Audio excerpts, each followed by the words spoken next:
Hi guys, let's convert this Trek Marlin 5 into an electric e-bike. But we have a 2000 watt motor which can do 72 volts, but I'm only going to be using a 52 volt battery because of how small the frame is, so that's limited for sure.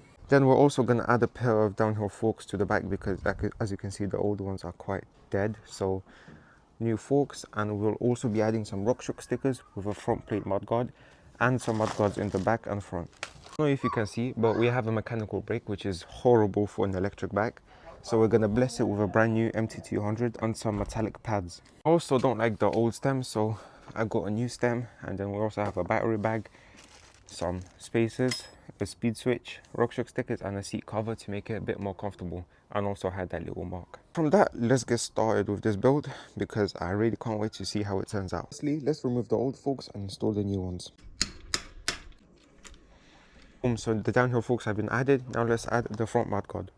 So the front plate has been added. Now let's add a pair of RockShox stickers so it matches the color of the frame. Also, now I'm looking and it doesn't really match, but that's the closest I can get for RockShox stickers.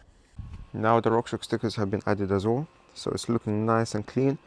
Now the next step is just to change the front tire and also add the motor, so let's do that. Alright, so the front wheel has been installed and now it's time to do the back wheel. Now let's install the motor on the bike, so let's remove the old tire and put it on the motor. We also can't forget about the disc and we also can't forget about the spacers. So now that the tire is installed, let's install the disc and the spacers right here. So boom, just like that, the disc has been installed as well as the spacer. Now let's actually install the motor on the bike. So just as simple as install it and that's it. Motor has been installed with the torque arms just on one side.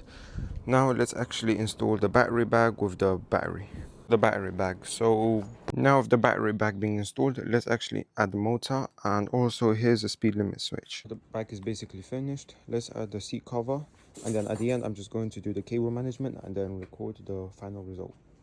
Also, another thing is I put these type of torque arms after getting a lot of recommendations, so I put those ones on, and yeah, the bike is almost ready.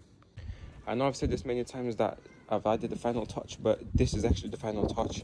I'm adding 718mm handlebars, which are purple, so it matches the RockShox stickers and the frame.